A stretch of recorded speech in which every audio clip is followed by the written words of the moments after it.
Now, go away, I'm busy. Stuck in traffic. Again, glamorous, I know.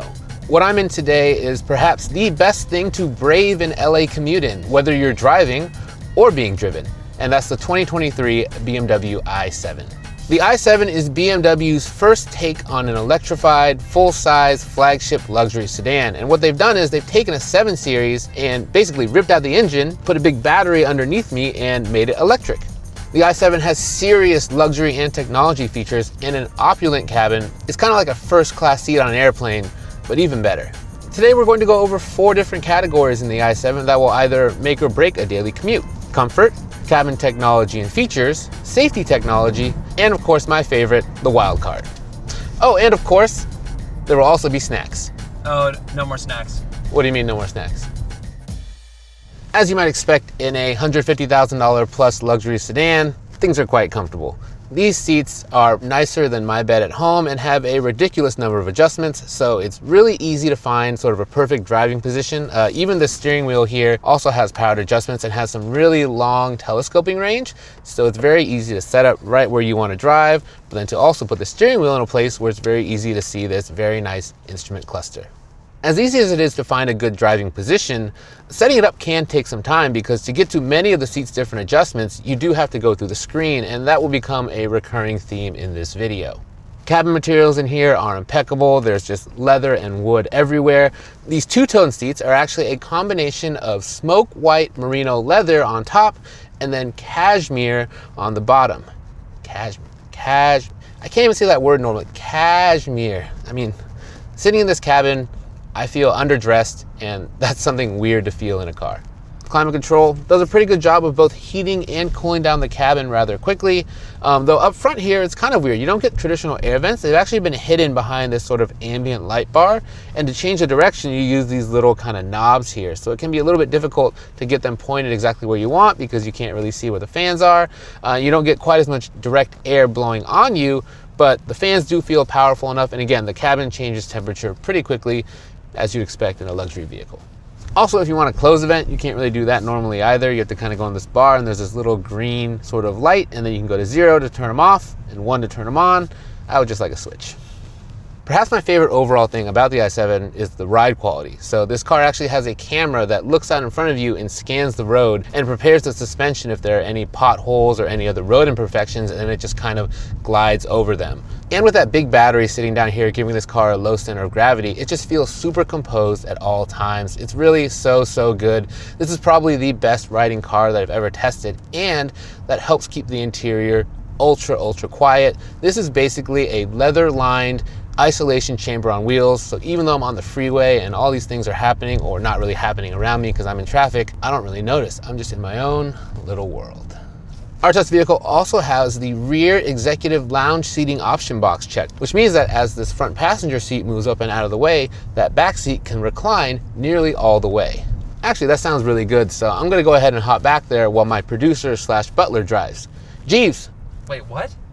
Here in the back seat, things are pretty fantastic. Full-size luxury sedan means you get tons of headroom, tons of legroom, tons of everything room. And the nice thing about this vehicle is that these rear seats, on the outside at least, you get the same functions that you're getting on the front seats. So that means you're getting heating, you're getting ventilation, and you're getting massage.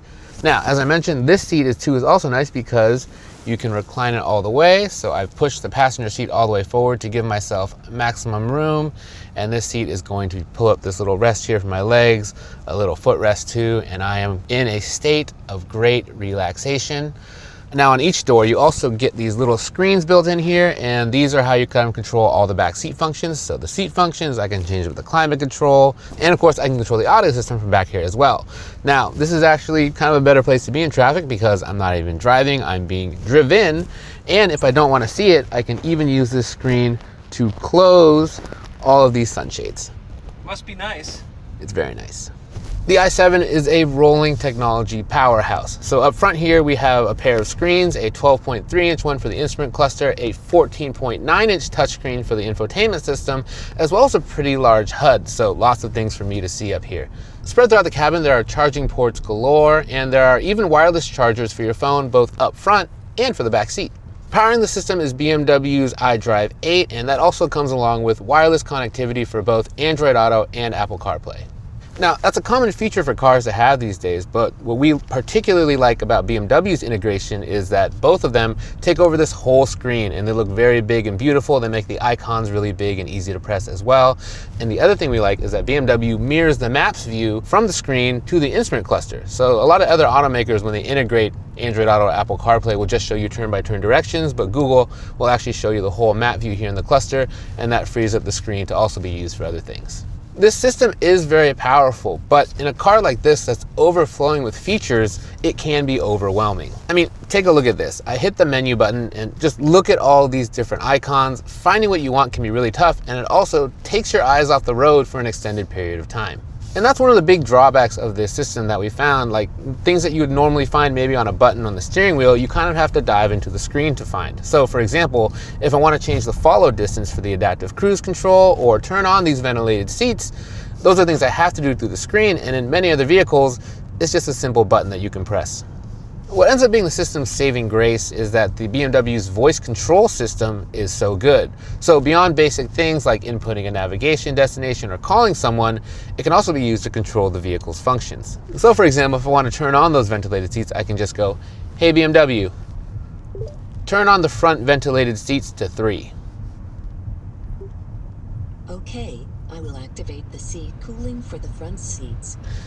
And now, everyone's butt is cool. BMW's native navigation system, it's fine. I still kind of prefer the experience you get in Google Maps, so most of the time I do end up using that through Android Auto. If the system has one weakness for me, it's kind of how you find charging stations. So if you buy a new i7, you actually get 3 free years of fast charging on the Electrify America network. But if we look at the charging stations on the screen here, and I want to kind of search for those quickly, it just shows me a list of all the EV charging stations near me. So I don't even have a way to sort them by provider or how fast they are. I just get everything near me. The nice thing is I can sort based on, the route that I'm traveling or where my destination will be, but it'd be just really nice to be able to sort between the different providers or even the different charging speeds rather than just getting a big dump of all these stations. One of the other things I like about the screen is that it's placed perfectly. Even though it's pretty big and wide, I can reach the edge easily from the driver's seat, but if I don't want to do that, I can also use this knob here, and that sort of gives a little highlight, and then I can navigate through the menus that way. There are 2 cup holders here, and they're fine. This vehicle also comes outfitted with the optional Bowers & Wilkins stereo, and it is fantastic. Super clear highs and lows, one of my favorite audio systems that I've ever tested, and though it's really overqualified for this, it makes calls sound pretty good as well. Now, those of you familiar with the 7 Series might be expecting me to mention one more technology feature, but we do have to save something for the wild card, right? As you might expect, the i7 also comes well stocked when it comes to safety features. It's got automatic parking systems, tons of camera views, even something that remembers the path you drove into a tight-fitting space, and it will just back you out along the same path. That's very cool, but not very helpful in traffic. You also get the usual suspects like lane keep assist and blind spot warnings, yada, yada, yada. But in traffic here, the system that's going to be the most important to us is the adaptive cruise control. And on top of that, BMW layers something called Assist Plus, which is a hands-free driving system. So Assist Plus is made of a few different systems that all have different names. This is kind of complicated, so I'm sorry in advance. But most of BMW's other vehicles only come with what's called Traffic Jam Assistant, and that only works hands-free up to about 40 miles an hour. What this vehicle has that's also featured in the iX, the XM, the X5, X6, and the forthcoming 5 Series is called Highway Assistant, and that bumps up the speed limit on that system from 40 to 85 miles an hour and makes it a lot more useful, although we won't be able to really show you that today because obviously. So we're going to put it in the hands-free mode right now.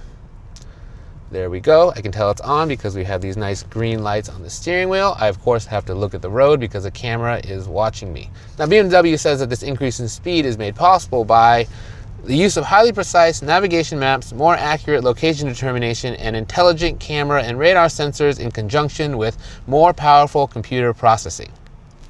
So basically, they had to upgrade everything. The system does a pretty good job of doing everything smoothly, both stopping and starting, and it does a very good job of keeping you centered within the lane.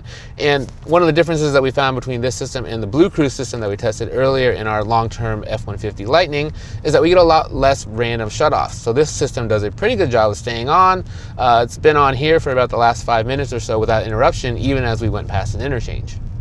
Something that front seat me forgot to mention about the Assist Plus system that we really like is that when you're in traffic, if you stop for an extended period of time, it'll still resume on its own automatically. Most of these other systems will shut off after about 5 seconds, and you'll have to hit a button or the throttle to get going again, but Assist Plus stays paying attention and stays on for a good long while. The cameras that are watching where my eyes are also not too sensitive. You can look away for a little bit and be okay, and they don't really bark at you unless you're really doing something wrong. One problem is though, because the menus are so complicated with this system, that if you do have to dig through it to go find something, you're gonna have to look away from the road for too long, and it will, kind of bark at you. So let's say I go to the menu, I gotta look for something, and then there you go. And that's really how the system should behave. If I'm looking away for that long, it should let me know. And it's not super offensive, it's just kind of a little chime, so I don't mind it too much. The system also does automatic lane changes, so as I'm driving along, if I just bump the stalk, it'll move me one lane over. And that's something that I would love to show you, but it's a little bit too trafficy right now for that to work. And now we come to the wild card, which for this vehicle wasn't really hard to figure out at all. As you notice, I'm in the back seat here, and that means it's gonna give me a perfect view of this.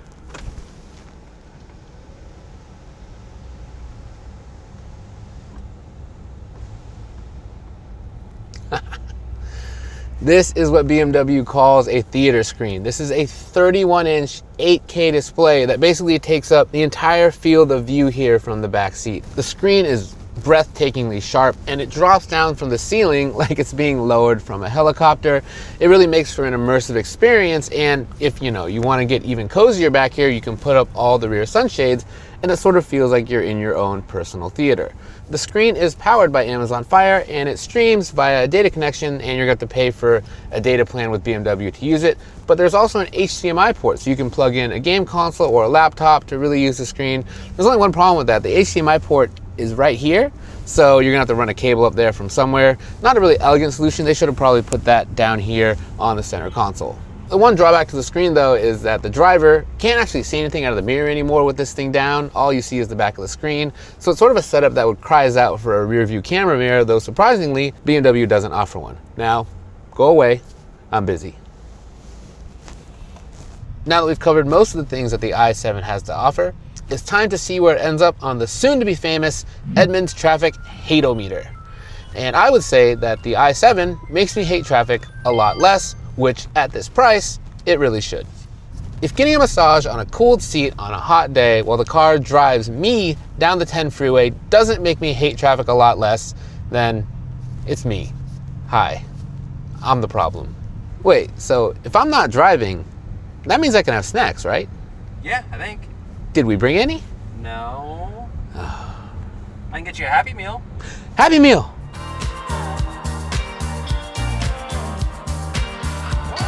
Look at this guy. Who do you think you are, sir? Rich guy.